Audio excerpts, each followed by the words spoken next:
और राजस्थान के अलग अलग एमएलए होते हैं। एमएलए जैसे कि जोधपुर का एमएलए हो गया, ओसियां का एमएलए हो गया, ठीक है, बगड़ी का एमएलए हो गया, ऐसे अलग अलग जैसे एमएलए होते हैं ना, तो उन एमएलए के एमएलए क्वार्टर भी होते हैं। कहां पर? राजधानी में। राजधानी में एमएलए क्वार्टर भी होते हैं।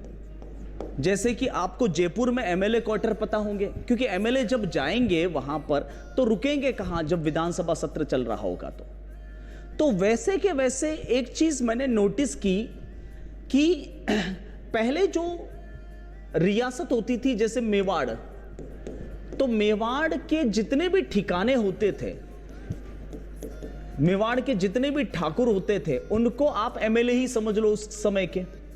तो उन ठाकुरों की जो एमएलए क्वार्टर होता था राजधानी में, जैसे मेवाड़ की राजधानी उदयपुर थी, तो उदयपुर शहर के अंदर सबकी जो है वह हवेलियां होती थी। जैसे बागोर की हवेली हो गई, सलुंबर की हवेली हो गई, उस जमाने के ये एमएलए क्वार्टर समझ लो। तो मैंने एक चीज नोटिस की, मेरी बात समझ में आ रही है? वैसे भी मेरी बात बादाम कि घाणेराव और नारलई ठिकाने की जो हवेलियां हैं वह जोधपुर में भी हैं और उदयपुर में भी हैं।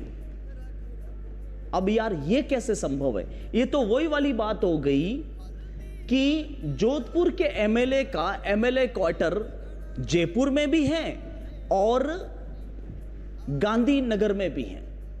तब एक ठिकाना किसी एक के अंडर में हो सकता है ना, दो के अंडर में कैसे हो सकता है? फिर तुरंत बात क्लिक की कि हो ना हो ये ठिकाने जो हैं, जब हंसा का विवाह लाखा से किया गया था तब ये ठिकाने मारवाड़ वालों ने मेवाड़ वालों को दहेज में दिए। मेवाड़ से भागे थे जब उनके पिता की हत्या हुई थी। मेवाड़ से भागकर जब मंडोर पहुंचे तो मंडोर पहुंचते ही उन्होंने तुरंत घाणेराव, नारलाई